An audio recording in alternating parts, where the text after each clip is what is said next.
And just as one other last programming note here, this is going to be our last major presentation for this afternoon. However, we still have plenty more programming after the gym break for Hit Points in History After Dark. We'll be playing a few different games. You can actually join in and play. There's no materials or anything else required, I believe, for either of the games. So just let us know if you're interested in either, or just go around, watch, feel free to hop in and out as you'd like. But we will have that dinner break scheduled from 5 p.m. to 6 p.m. Central Time. Without any further ado, I want to bring Samantha Suppes to the stage here.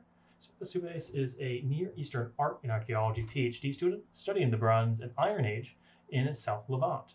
She received her undergraduate degree from Johns Hopkins University and her master's degree from the University of Pennsylvania.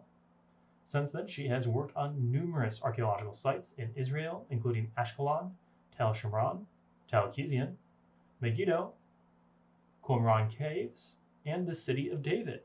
And with that, I will give her one more warm welcome to the stage on her presentation, The Never-Ending Story of Gilgamesh, using Dungeons and Dragons to teach history and explore myth. Samantha, take it away.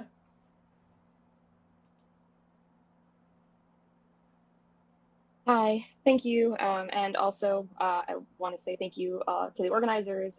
This is a really great way to share the work that all of us have been doing. Everybody's presenting in a really broad platform and very convenient. So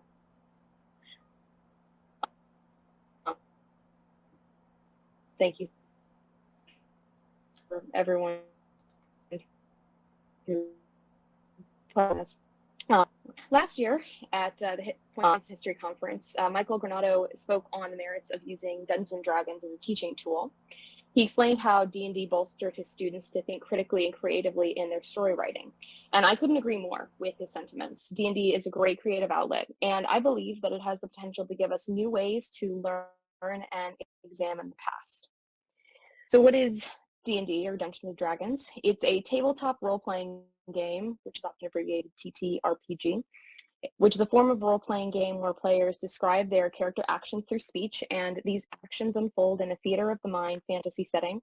Character actions are driven by player improvisation and governed by that character's skills and traits. Their actions may succeed or fail based on a formal set of rules and guidelines. Player decisions, successes, and failures determine the direction of the game, and the game is facilitated by a game master or a dungeon master who actively responds to the players. Now, I was aware of D&D. I'd played a little D&D prior to the pandemic, but it was during that time that I had some time to really explore and learn about what it was, and also kind of accidentally join 3 campaigns simultaneously. I found myself in conversation with a close friend about what it would look like to set a D&D game in the ancient Near East, the area that I study. We had tried to come up with an original story with original characters. We developed the idea of going on some kind of quest. And that was to give the game structure and to give the GM, the game master, some detailed exploration with no clear purpose laid out at the beginning, that players could just roam around anywhere, which sounds fun, but the GM, unless he knew a lot about the ancient Near East historically. So we envisioned this quest that would take players around the region, allow them to really get familiar with the times, and something maybe akin to the Tale of Wenamun, if you know what that is, an Egyptian tale. But the more I thought about it, the more it made sense to actually just use a tale like Wenamun or a myth like the Epic of Gilgamesh to structure the game, because such tales really already have everything that you need for a game like this. Most notably, they have established characters, they have a quest, and they have a specific historic setting. Historic myths like Gilgamesh and many others from the ancient Near East, and actually from around the entire world, can in fact be easily adapted to TTRPGs. They're grounded in historical context, which can be researched and well fleshed out, despite the fact that a lot of these stories will have fantastical elements, but in a way that's an added benefit because traditional D&D does have magic and mystical creatures, and so that works. They also, stories like this give the game a goal and structure, and they have famous, larger-than-life characters that the players can become. Participants can play their own interpretations of these characters, starting with a base in the original stories and going beyond the descriptions to make the characters their own. Playing familiar characters also makes it easier for first-time players, so they can learn the role-playing aspects of the game. And participants can gain this sense of ownership and bolster their learning, giving a different avenue to evaluate the stories and settings. And I'll come back to this a little bit later. Because a lot of these are grounded in historical context,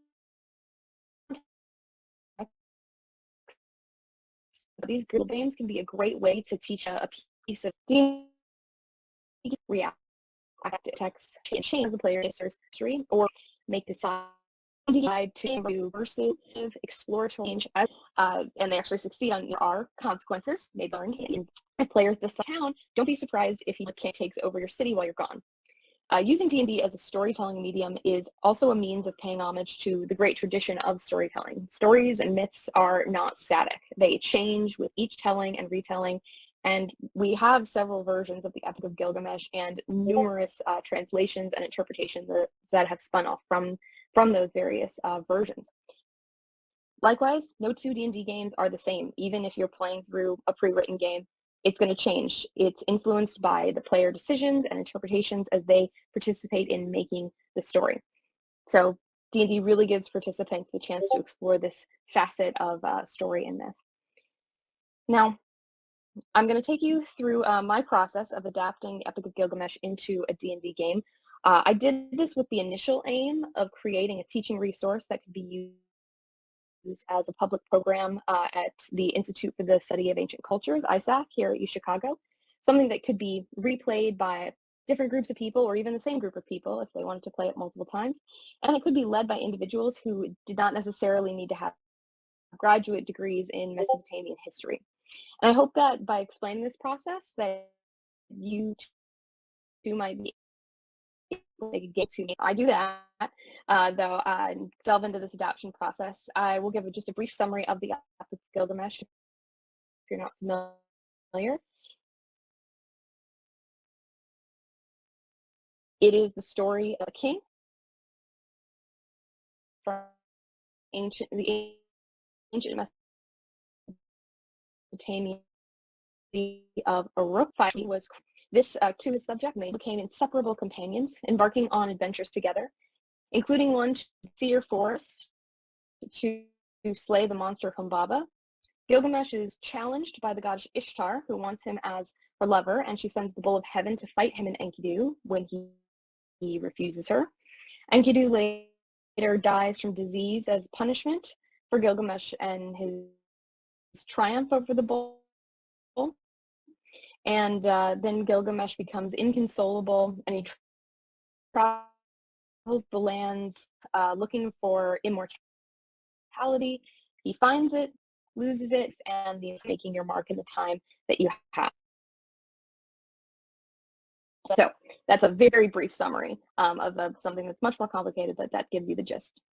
So how do you go about adapting a story like this into a D&D game?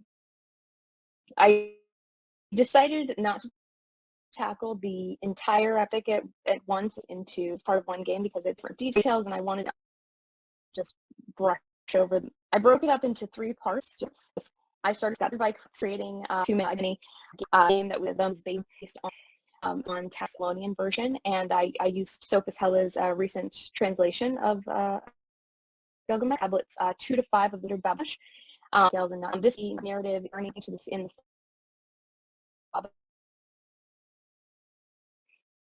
in part fighting the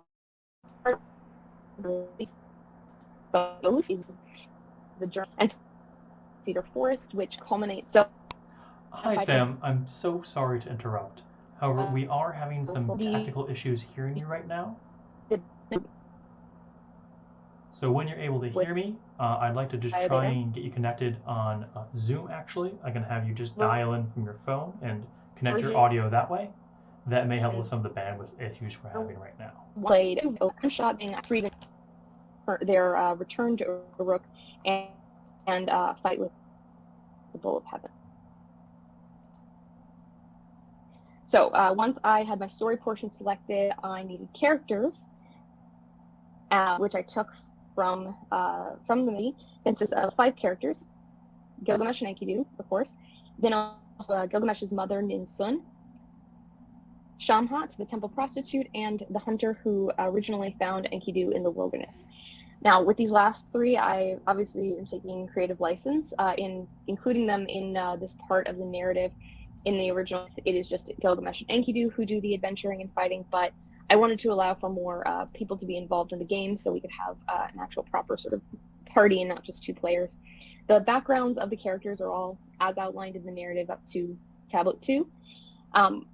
Now, while many D&D games have their players make characters and their own character sheets, and the character sheets are what outline the various skills and traits of their characters, I decided to pre-make these for my players. That way, players would not need to come in having done a lot of prep work. It makes things easier for new players, and I was also then able to have control over the features and traits and make them as close to their counterparts in the narrative as much as possible and give them the appropriate stat.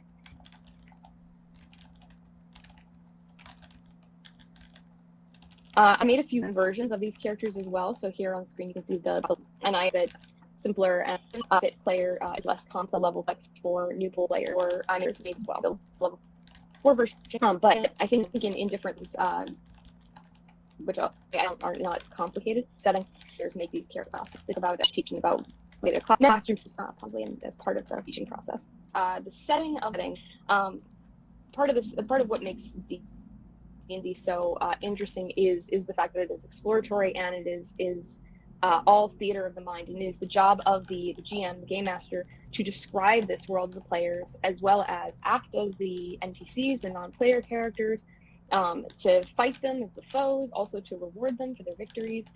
And this requires a GM to know the game setting extremely well, and that way the players can explore it. It is imaginary environment through the descriptions and questions, as well as influence it through their decisions. So it necessitates going in with a lot of background knowledge.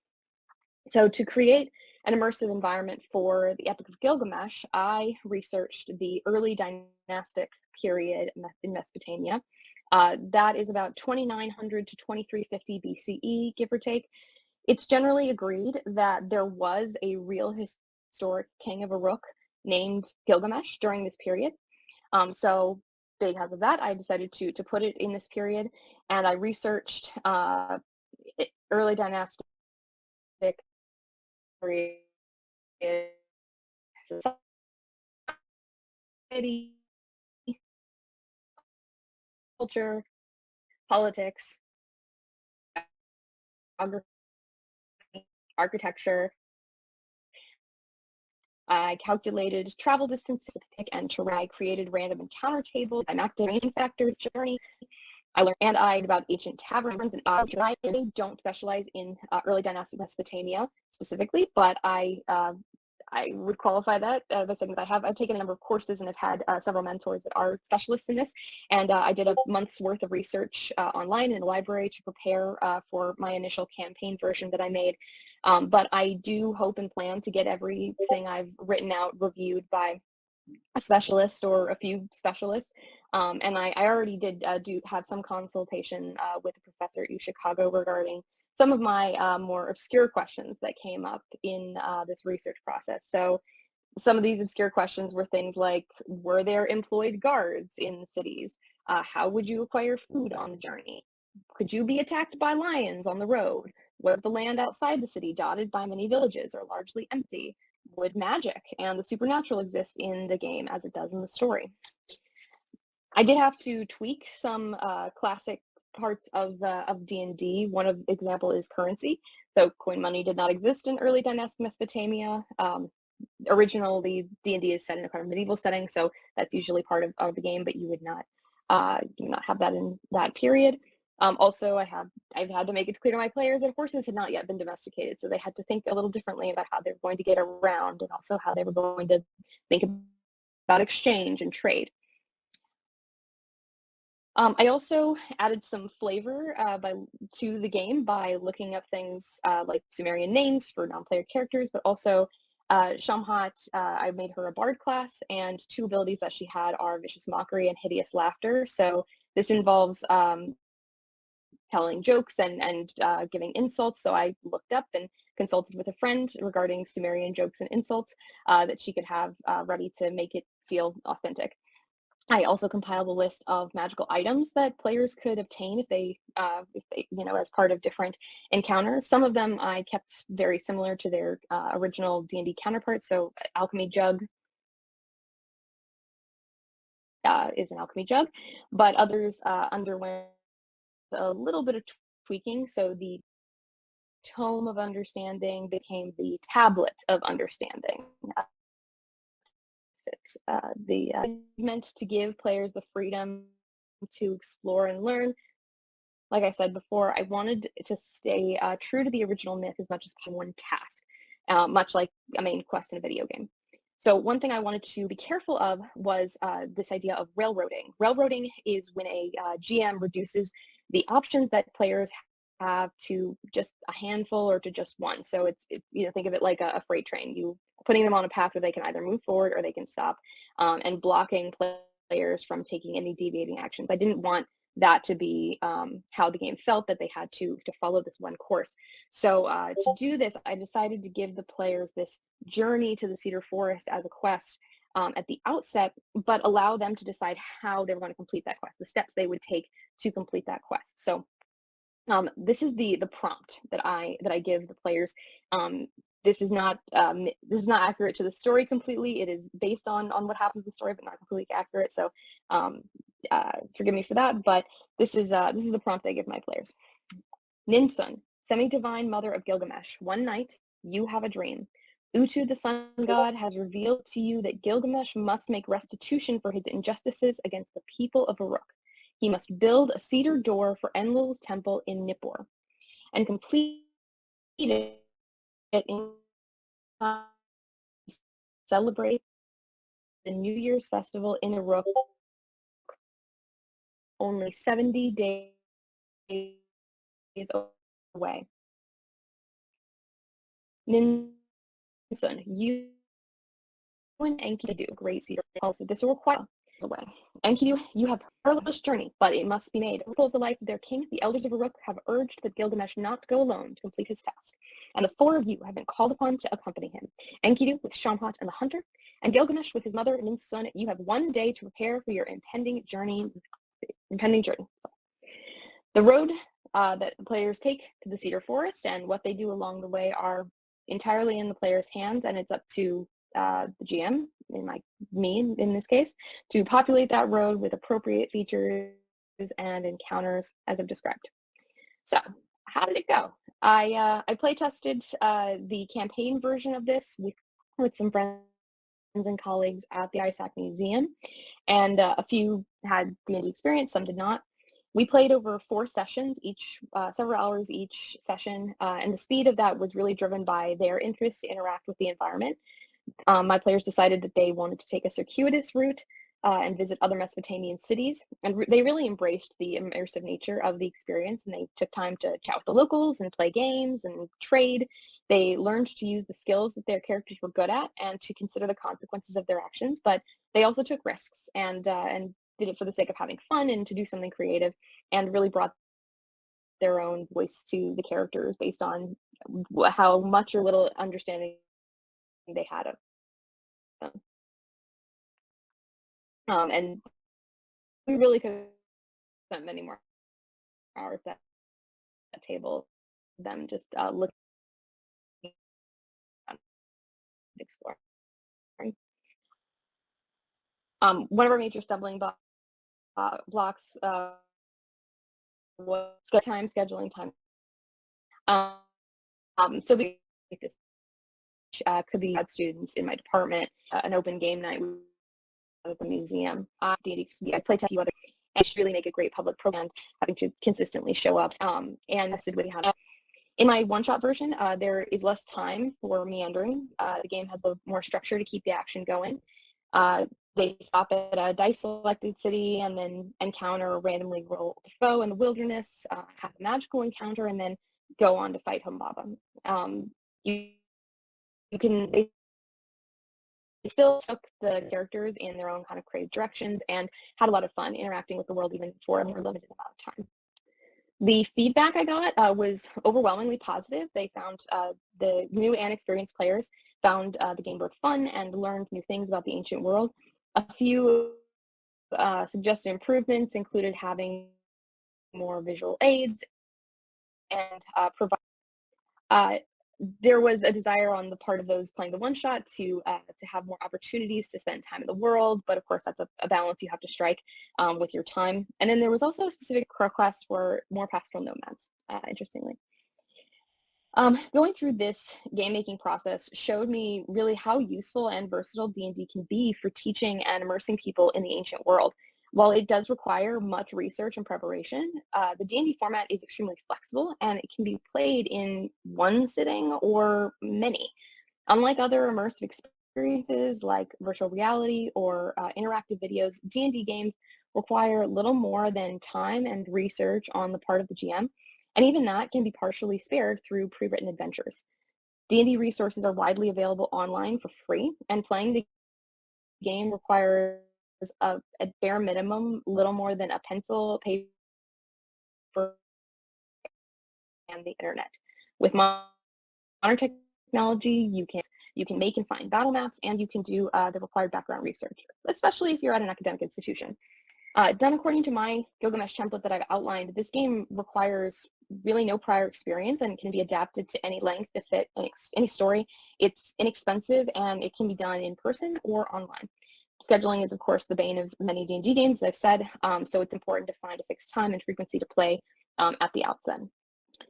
So I envision that this could really have a place using D&D as a teaching tool in classroom settings and as well in museums. And I would love to hear if anyone else has any ideas about other ways that D&D games could be applied in different settings. In classrooms, if you're doing a history survey course, it might not make a lot of sense, like a history survey of Mesopotamia, just because of you're spending a lot of time focusing on one time period. But it could be something worth experiencing outside of class time, just as a fun thing to do. And you could have students research different periods and sort of create their own game setting as a project. If you're doing something more like a literature class and tackling Gilgamesh as a piece of literature, then a D&D experience could really be a great way to get more depth in the story and allow the students to analyze it in different ways, to sort of embody the characters and play them in different ways that they want to try. If you have a small class especially, then students can definitely be involved in the planning and research phase. At one of my previous institutions of study, I should utilize what we'd learned about the pastoral nomadic way of life in ancient and modern contexts, and then create a game. And I think a project like that could be really great in a course played out as a one-shot or over several class meetings. In a museum setting, this could also be a great public program for institutions to offer to students and the general public to bolster involvement in education. Those interested could sort of sign up, whether it's for the one-shot or a multi-session version, and play around in an environment, surrounded by actual objects from that time and place. And it really could be a new kind of immersive museum experience where you could even play the same game with the same group, or you can play the same game with different groups and just play it the same one over and over. Moving forward, I have on my agenda to make the final one-shot adventure of my part 3.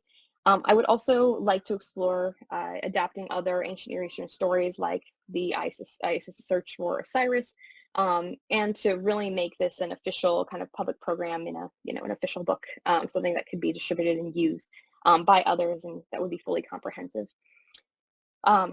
So thank you very much for your attention, and let me know if you have any questions.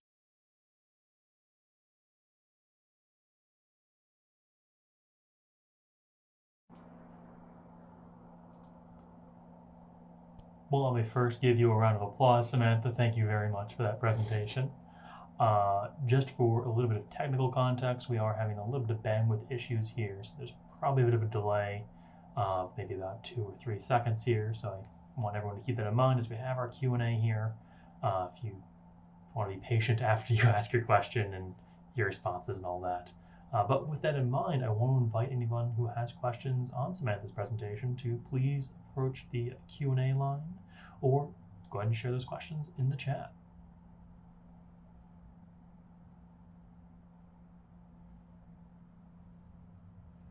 And we do have one here in the chat now from EL, so I'll read that out loud for everyone. Do you have any thoughts about alternative non-D&D systems for exploring Mesopotamia, maybe even established or even novel ones?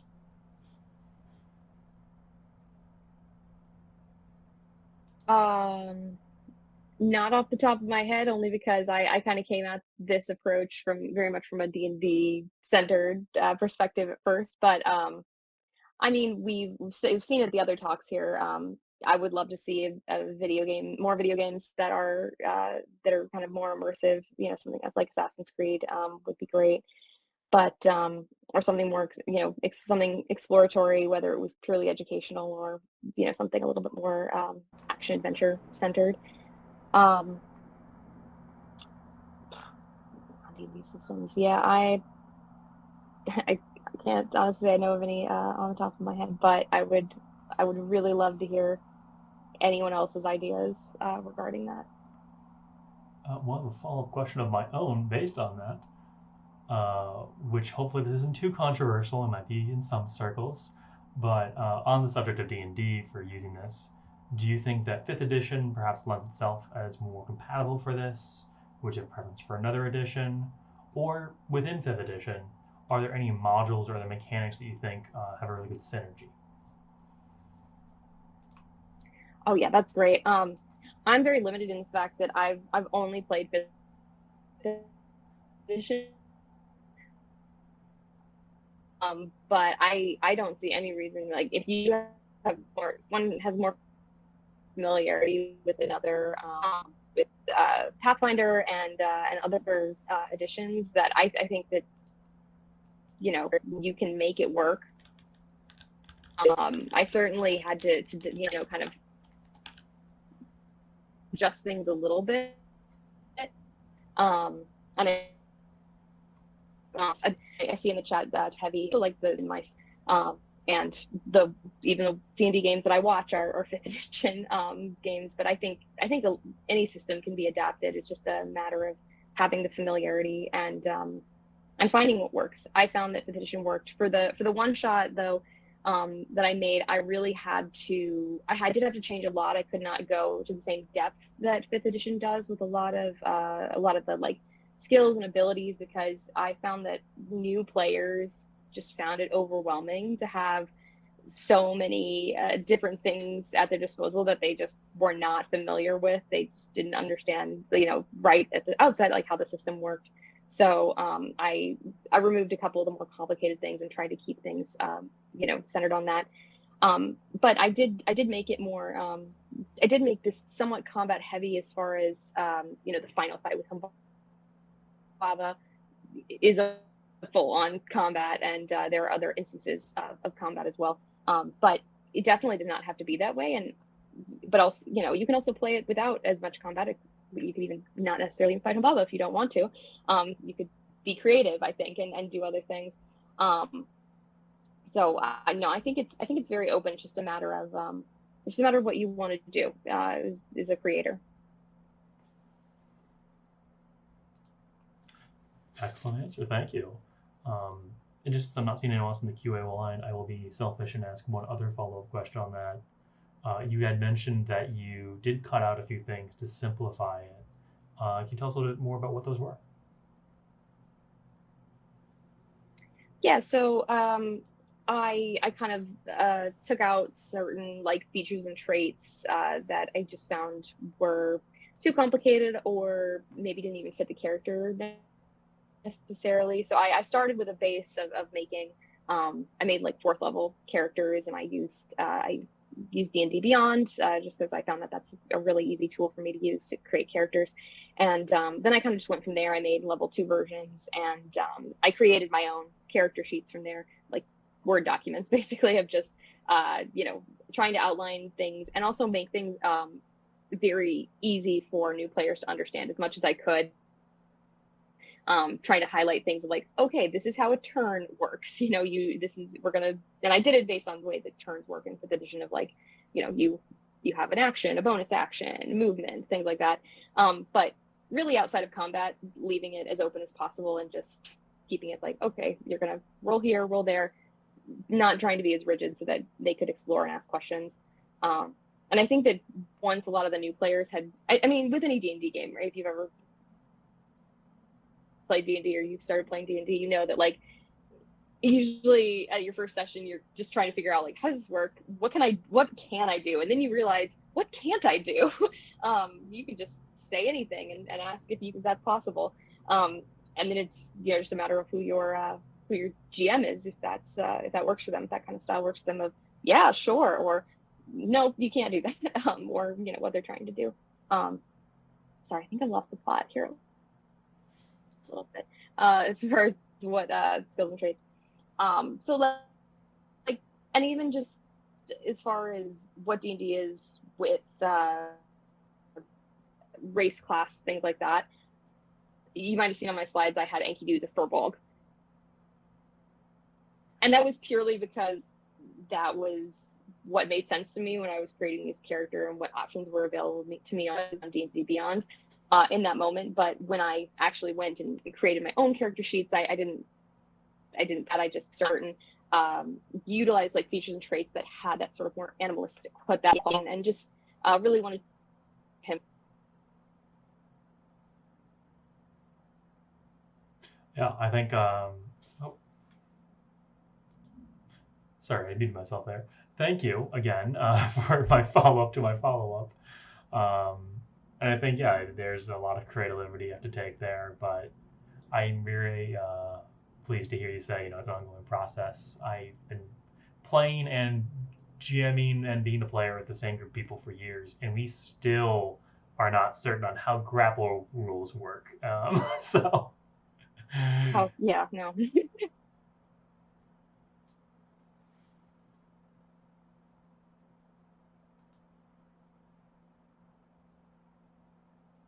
And I'm going to check the chat here to see if we have any other questions pending. Do have a follow-up comment from EL on their earlier question. Excellent.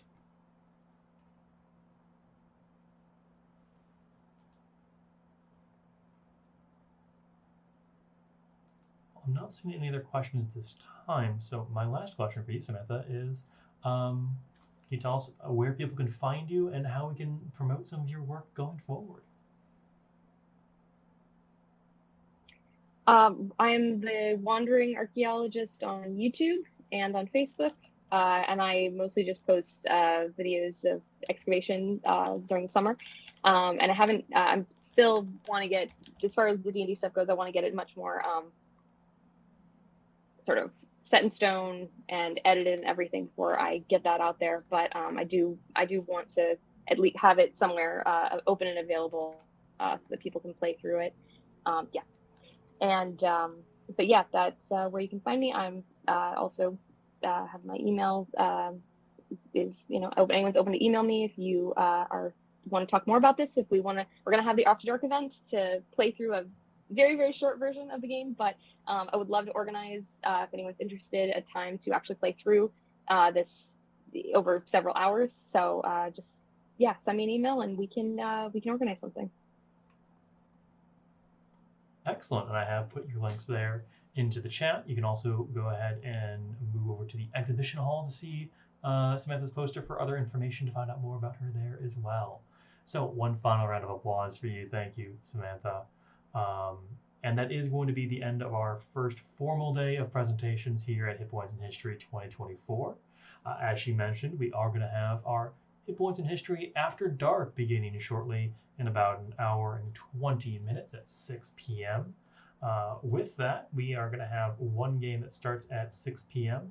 It is a game that has been custom made called History and Mythology, made by the Ozymandias Project, one of the sponsors of this event, and yours truly. I actually invented that game as a hack of the Lasers and Feelings system. So if everything I'm saying sounds like gobbledygook, don't worry. This is meant to be a game for anyone. So whether you've been running your own homebrew D&D for decades, or you have heard D&D for the first time today, don't worry, it's not even a D&D system. All you need is a simple dice, a D6 as we call it. And if you don't even have that, no worries, we can use a digital dice roller. I can tell you all about how those rules work. If you have a character in mind you'd like to play in an ancient setting, you can definitely incorporate that in. But we'll also have some character creation time as well. And in addition to my own game I'll be running, that'll be running from 6 p.m. Central Time through till about 8:30 p.m. Samantha is going to have her own game that will be starting at 7 p.m. Central Time, so 1 hour later, and also running until about 8:30 p.m. there. So please come back and join us for Hit Points in History After Dark with those games starting at 6 p.m. and 7 p.m. Central Time, respectively. And if any of you do have to leave for the evening, I would like to have a public service announcement for you all that we are about to have daylight savings time going through over the midnight or 3 a.m., whenever it changes. So keep in mind we will be springing ahead. All of the times have been adjusted for that in our schedule for tomorrow, but please make sure you set your clocks, look at your VCR or anything else where the time may have changed, and make sure you plan your alarms accordingly. And we look forward to seeing everyone tomorrow, even though we are dissentful of daylight savings time. So thank you all yet again for an excellent first day here of Hit Points in History 2024. And we hope to see you tonight for Hit Points in History After Dark.